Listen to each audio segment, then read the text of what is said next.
জীবনের প্রথম বড় গুরুত্বপূর্ণ পরীক্ষা ধরা হয় মাধ্যমিক পরীক্ষাকে, আর ঠিক তারপরে উচ্চ মাধ্যমিক পরীক্ষাকে ধরে নেওয়া হয় তোমার জীবনের ভবিষ্যৎ গড়ার একটা অন্যতম গুরুত্বপূর্ণ ধাপ। এই পরীক্ষা তুমি সবে সবে দিয়ে তার চূড়ান্ত ফলাফল পেয়ে গেছো। সেই জায়গায় এসে এখন তোমার মনে হচ্ছে তুমি যেরকম পরীক্ষা দিয়েছিলে সেই অনুযায়ী কিন্তু তোমার নম্বরটা আসেনি, মানে তোমার প্রাপ্ত নম্বর তুমি যতটা আশা করেছো ততটা হয়নি, তার থেকে কম হয়েছে। কিন্তু তুমি খুব ভালোভাবে একেবারে কনফার্ম হয়ে রয়েছো যে এই নম্বরটা কিন্তু আরো বাড়তে পারতো, আরো বাড়ার কথা পরীক্ষা তোমার যেমন হয়েছে সেই অনুযায়ী। এই জায়গায় তোমাদের জন্য তো উচ্চ মাধ্যমিক শিক্ষা সংসদের তরফ থেকে অনেকগুলো ব্যবস্থাপনা রয়েছে।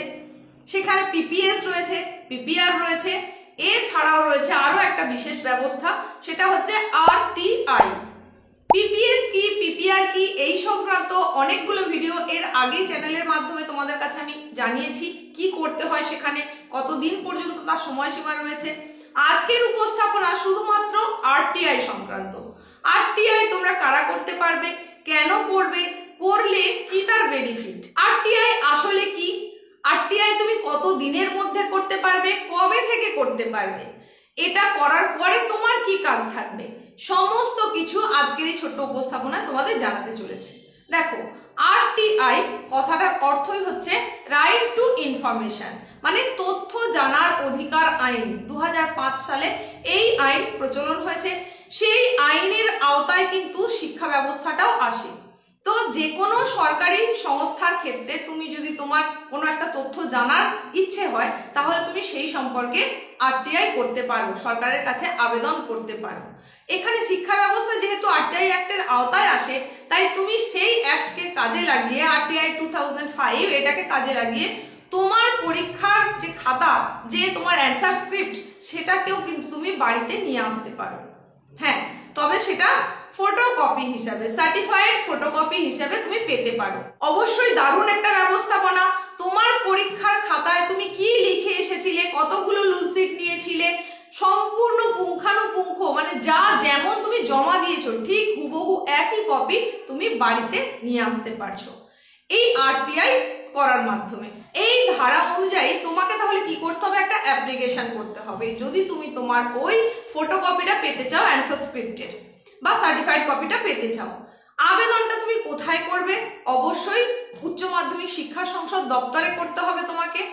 তোমার যে রিজিওনাল অফিস রয়েছে সেই অফিসে তোমাকে আবেদন করতে হবে।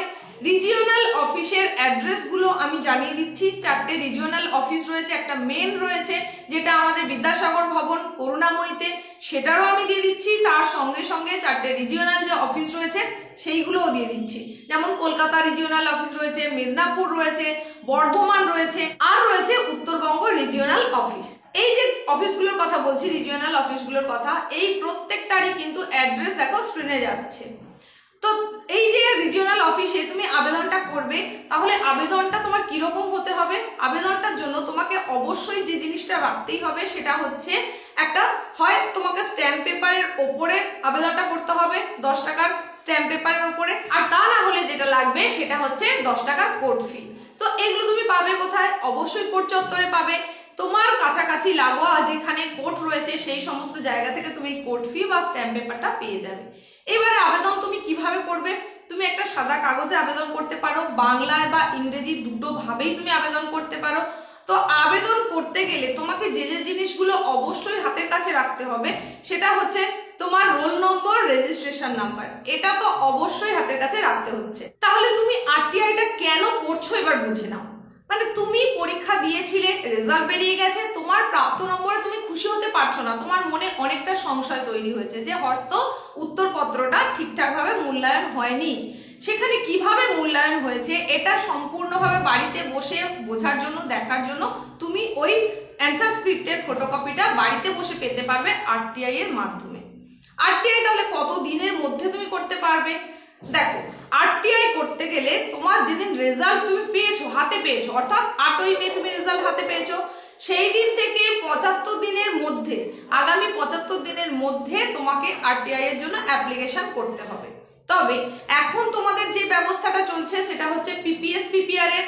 তৎকাল পিপিএস পিপিআর যেটা অনলাইন সিস্টেম সেটা অলরেডি কমপ্লিট হয়ে গেছে। নর্মাল পিপিএস পিপিআর যেটা অনলাইন সিস্টেম সেটার কিন্তু এখনো সময়সীমাটা রয়েছে আগামী 22 তারিখ পর্যন্ত। 22শে মে পর্যন্ত যখন এটা কমপ্লিট হয়ে যাবে তারপর তুমি আরটিআই করতে পারো। তুমি যদি পিপিএস পিপিআর করেও থাকো তারপরেও তুমি আরটিআই করতে পারো। হ্যাঁ, তারপরেও আরটিআই করছো তাহলে তোমার এই পিপিএস পিপিআর এর অ্যাপ্লিকেশনের ডেট যখন ওভার হয়ে যাচ্ছে তারপরে তুমি আরটিআই এর জন্য আবেদন করতে পারছো 75 দিনের মধ্যে কোনো একটা সময়তে। এইবার এই আরটিআই তাহলে করতে গেলে তোমার তো বললাম কোর্ট ফি লাগছে, তার সঙ্গে সঙ্গে 10 টাকার যে স্ট্যাম্প পেপার যে কোনো একটা তোমার লাগছে সেখানে। আর যখনই তুমি আবেদন করবে অবশ্যই দুটো করবে, একটা তুমি জমা দেওয়ার জন্য করবে আর একটাকে তুমি রিসিভ করে নিয়ে আসবে। মানে তুমি যে জমা দিলে, তুমি যে আবেদন করলে তার তো একটা প্রুফ রাখতে হবে, তার জন্য অবশ্যই জেরক্স একটা করবে, করে মানে একই অ্যাপ্লিকেশনের জেরক্স করবে, করে সেটাকে রিসিভ করিয়ে নেবে। তাহলে এখানটা আরো একবার বুঝে নাও, তুমি হয়তো পিপিএস বা পিপিআর করেছো, তৎকালের রেজাল্ট 7 দিনের মধ্যে এসে যাওয়ার কথা, মানে 11 তারিখ পর্যন্ত অ্যাপ্লিকেশন হয়েছে, তারপরে আরো 7 দিন মানে 18 তারিখের মধ্যে এসে যাওয়ার কথা। আর 22 তারিখ পর্যন্ত যেটা নর্মাল পিপিএস পিপিআর হবে সেটা আরো বেশ কিছুদিন টাইম লাগবে, তার রেজাল্ট আসার কথা। সেখানে আগে দেখো তোমার সেই নাম্বারের পরিবর্তন হচ্ছে কিনা। তুমি যে পিপিএস পিপিআর অ্যাপ্লিকেশন যদি করে থাকো তাহলে তার পরিবর্তন হচ্ছে কিনা আগে দেখো, তারপরেই কিন্তু তোমার আরটিআইটা করা উচিত। খাতাটা আরটিআইতে তুমি খাতাটা হাতে পাবে, সেখানে কিন্তু নাম্বারের পরিবর্তন হবে না। খাতাটা হাতে পাওয়ার পর তুমি সম্পূর্ণ মূল্যায়ন প্রক্রিয়াটা দেখে নিলে যে কত দাগে কোন প্রশ্নে কত নম্বর ছিল, তোমাকে কত দেওয়া হয়েছে, কোথায় কিভাবে কাটা হয়েছে, সেটা দেখে নেওয়ার পর যদি তোমার মনে হয় যে এই দাগ নম্বরে তো 3 নম্বর ছিল, আমাকে কেন 1 নম্বর দিল, আরো বেশি পাওয়ার কথা ছিল আমার, তাহলে সেই দাগ নম্বর উল্লেখ করে তুমি পুনরায় আবার আবেদন করতে পারো। এই হচ্ছে আরটিআই এর পন্থাটা বলে দিলাম কখন তোমার করা উচিত। এবার তোমার কোন কোন জিনিসগুলো রেডি রাখতে হবে, এই যে তুমি অ্যাপ্লিকেশনটা করবে তার জন্য কোন কোন জিনিসগুলো রেডি করে রাখতে হবে। অবশ্যই তোমার নাম, রোল নাম্বার, রেজিস্ট্রেশন নাম্বার, তুমি কোন বৎসরের পরীক্ষার্থী সেটা, তারই সঙ্গে সঙ্গে তোমার কোন কোন বিষয়ের ওপরে তুমি আরটিআই এর জন্য করতে চাইছো, মানে খাতাটা পেতে চাইছো। একটা যদি হয় একটা, 5টা 6টা যতগুলো চাইছো সবের উল্লেখ তাহলে সেখানে রাখতে হবে। আবেদন কিন্তু একটাই হবে, একটা আবেদনে তুমি একটা বিষয়ের জন্য করতে পারো, 5টা বিষয়ের জন্য করতে পারো।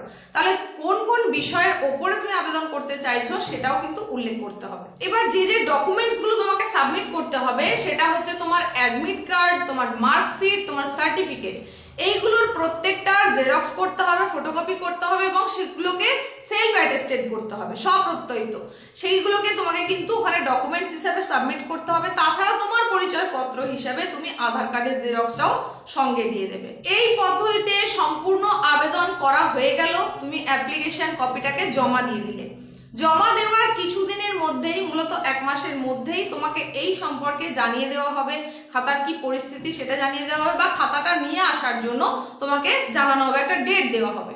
এবার এটা যখনই তুমি আনতে যাবে অবশ্যই দেখে নেবে সেটা তোমারই কিনা, সেটা যেমন দেখে নেবে, তার সঙ্গে সঙ্গে বাড়িতে নিয়ে আসার পরে অবশ্যই তোমাকে দেখতে হবে যে তুমি যা যেমন জমা দিয়েছিলে সেগুলোই আছে কিনা। মানে আমি লুজ সিটের কথা বলছি, তুমি যদি সেটা নিয়ে থাকো তাহলে যতগুলো লুজ সিট নিয়েছিলে ততগুলোই অ্যান্সার স্ক্রিপ্টের যে ফটোকপি তোমাকে দেওয়া হয়েছে সেটা তুমি পেয়েছো কিনা, এগুলো তোমাকে দেখতে হবে।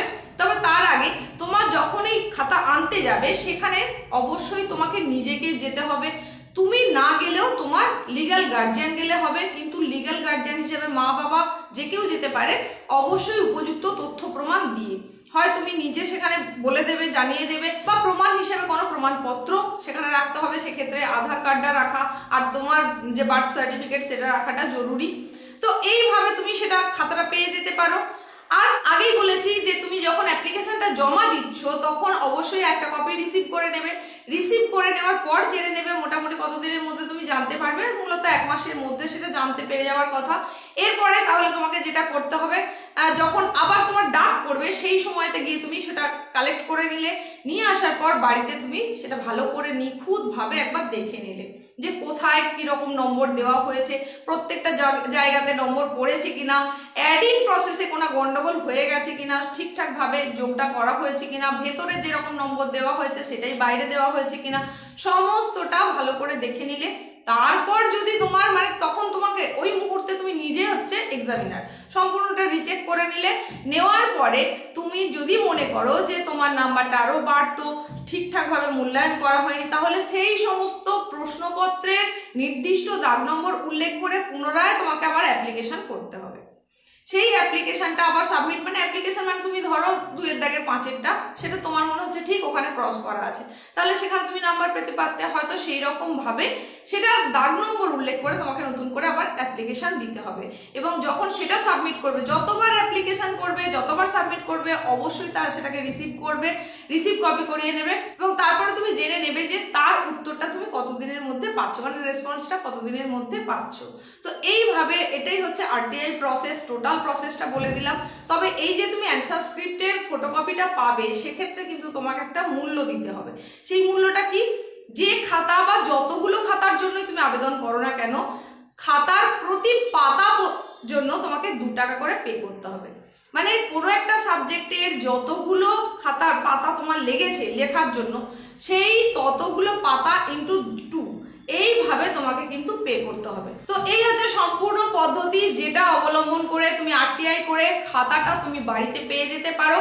যারা যারা এখনো ভাবছো যে আরটিআই করবে কি করবে না, আগে মনস্থির করে নাও, করলে সম্পূর্ণ এই পদ্ধতিতে আরটিআইটা কমপ্লিট করে ফেলো।